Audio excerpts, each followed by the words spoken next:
Bismillahirrahmanirrahim. Assalamualaikum warahmatullahi wabarakatuh.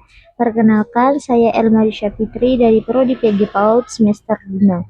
Nah, di sini saya akan mempresentasikan presentasi saya yang berjudul Analisis Kebijakan Pengawasan dan Penjaminan Mutu Lembaga PAUD.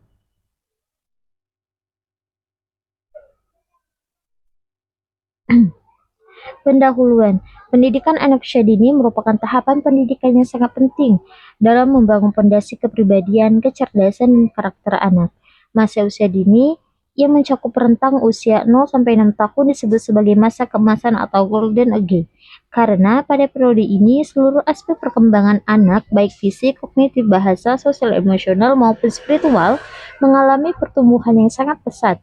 Oleh sebab itu, pendidikan pada usia dini tidak hanya bertujuan mengenalkan pengetahuan dasar, tetapi juga menanamkan nilai moral, kemandirian, dan kemampuan sosial menjadi bekal bagi kehidupan anak di masa depan. Nah, kondisi ini menunjukkan adanya kesenjangan antara kebijakan yang ideal dan implementasi faktual di lapangan.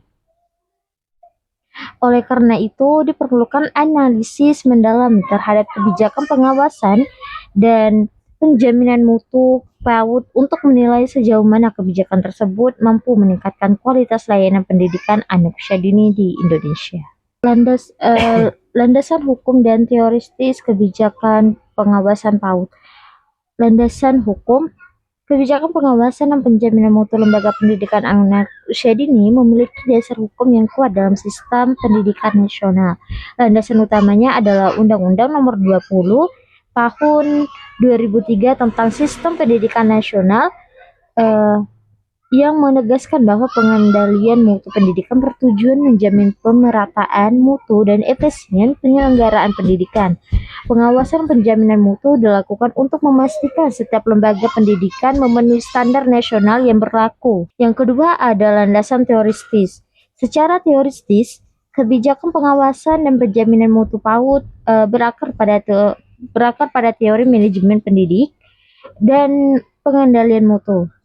Pilar 2012 menjelaskan bahwa pengawasan pendidikan adalah bagian dari manajemen pendidikan yang berfungsi menjaga kesesuaian antara pelaksanaan dan kebijakan mutu nasional. Pengawasan yang efektif tidak hanya menilai kepatuhan tetapi juga berorientasi pada pengembangan kapasitas lembaga dan tenaga pendidik.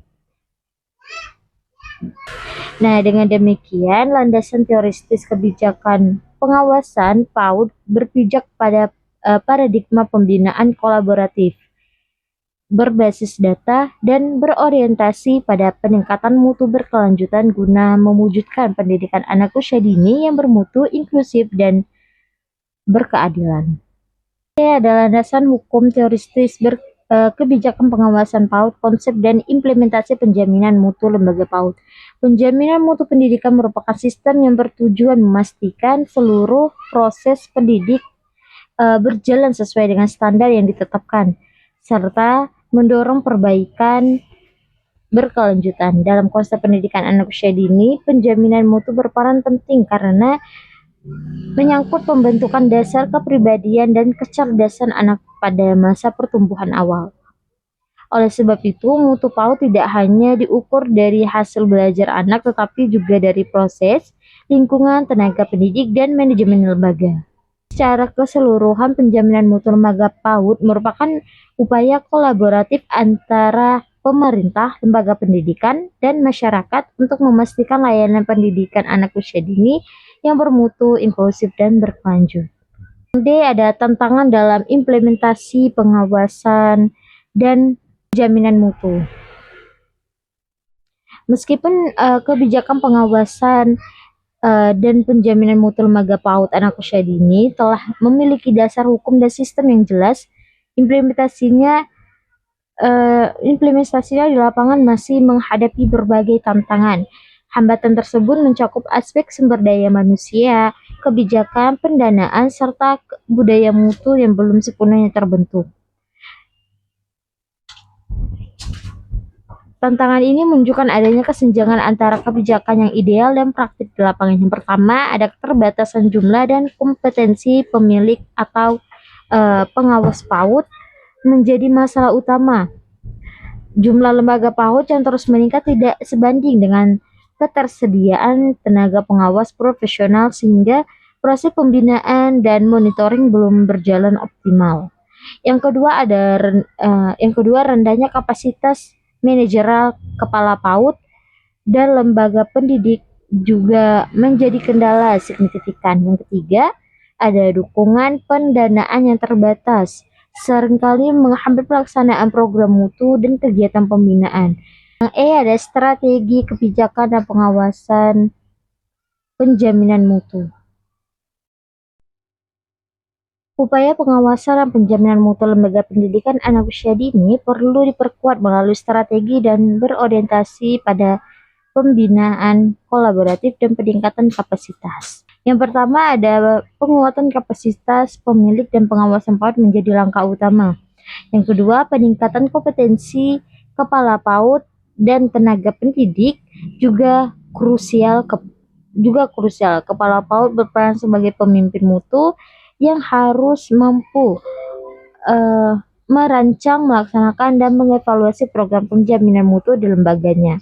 Yang ketiga, penguatan kolaborasi multi pihak menjadi faktor penting dalam menciptakan budaya mutu yang berkelanjutan. Nah, dengan penerapan strategi-strategi tersebut, sistem pengawasan dan penjaminan mutu PAUD akan lebih efektif dalam menciptakan budaya mutu di lembaga pendidikan.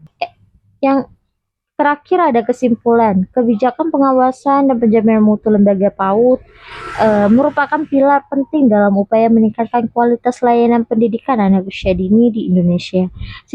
Secara yuridis, sistem ini memiliki dasar hukum yang kuat melalui Undang-Undang Nomor 20 Tahun 2003 tentang Sistem Pendidikan Nasional, Peraturan Pemerintah Nomor 19 Tahun 2005, serta berbagai Permendikbud dan Permendikbud Ristek yang mengatur standar, mekanisme, dan peran pengawas. Nah, dengan pengawasan yang bersifat pembinaan, sistem penjaminan mutu yang terintegrasi dan dukungan kolaboratif dari seluruh pemangku kepentingan, lembaga PAUD di Indonesia diharapkan mampu berkembang menjadi institusi pendidikan yang bermutu, inklusif, adaptatif, dan berdaya saing. Itu yang bisa saya sampaikan. Kurang lebihnya saya mohon maaf. Wabillahi taufiq wal hidayah. Wassalamualaikum warahmatullahi wabarakatuh.